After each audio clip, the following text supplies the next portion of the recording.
I think you've got it. There are loads of ideas and projects out there, and I guess you have ideas and projects in mind as well. So we will come back to this growing repository of ideas and event formats in our live session. But I guess some of you might have had the feeling like, okay, that was interesting, but way too much in just a couple of minutes. But it was only the idea to just broaden your view, to give you a perspective of what could be a topic or a format in twinning activities. But to break things down, I want to take you with me into our third and last video clip. I'm sure you understood my perspective and the three-step approach. And basically, there is no secret formats or hidden knowledge for me. But instead of expecting to track every latest development on your own, or know every topic or format by yourselves, instead of staying in your bubble, I invite you to go for more crowdsourcing and become a knot in the net. But okay, maybe that sounds like a digital evangelist, so I'm going to stop anyway. But even if you have already new ideas or event formats you want to realize, our three-step is still quite useful. Why? Well, it assures you that your idea of format not only matches your interests and purpose, but also the community's potentials, needs and purposes. And by the way, adapting or copying ideas is of course still allowed and a common way to go. No worries. As long as you remember the chances of co-creation and collaboration. And once you are entering the ideation and implementation stage, there are a few things you should keep in mind, like pieces of a puzzle. First thing, co-presence. The most precious good or commodity is our joint co-presence live together, no matter if we are meeting online or offline. And as organizers, we often act with the following mindset. Well, I have the idea, we know what is important, we know who can contribute, we know how to structure things, we know how it should work. And of course, you have deep knowledge and insights, but sometimes our concepts and perspectives are right and wrong at the same time. A feeling of ownership, meaning that participants are somehow share and stakeholder of happenings at the same time, allows and requires more engagement and activity.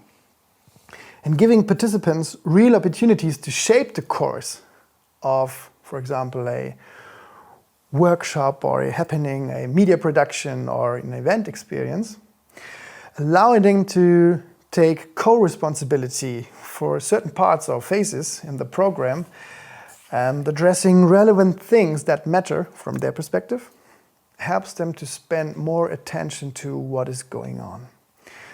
And this is key. So if it does not make a real difference whether your participants are there or not, you should not be surprised that they are moving away or doing other important things. Because we all like to be part of something unique and thriving. But wait, what about the event formats where people are mostly audience? Well, that's an easy one. All holds true for the maker teams of such events.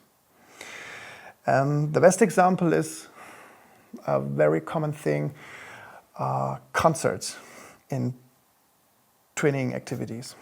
There's most of the times one or two people who have an idea, maybe they are active musicians themselves, they like to set up a concert.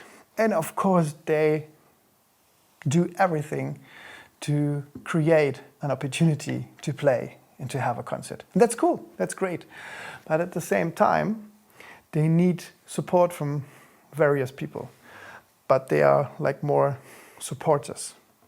They cannot really contribute to the project in a way they could have done it if there is more chance for ownership. So even for event formats where most of the people are conventional audience, it holds true that we should create co-creation and collaboration moments and chances for the teams who make things possible. Another thing is that every step in our process, whether it's scouting, whether it's ideation, whether it's implementation, every step can become an event and a chance to integrate new engaged people itself. And that's quite an interesting shift, because most of the times when we are thinking of events, we think of, okay, happenings to which we can invite people to enjoy something.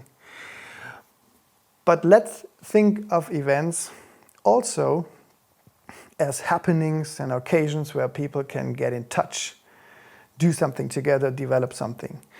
And this is not only the case for a proper idea itself, it's also the case for a general local ideation process.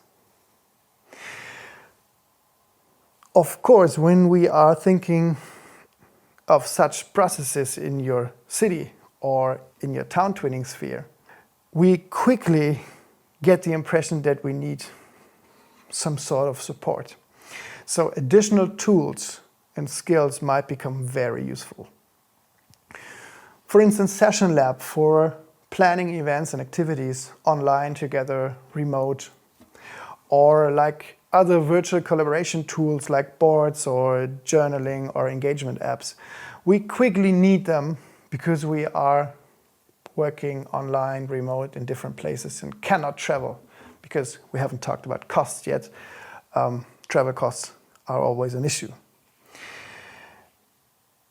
And last but not least, when it comes to designing designated event structures and sequences, we can use many hacks and tricks to level up the atmosphere and productivity. And this is why in our live session, I will not only introduce you to small but efficient scouting approaches and ideation methods inspired by design thinking and liberating structures, I will also integrate facilitated networking activities and icebreakers. And of course, we will work on your ideas.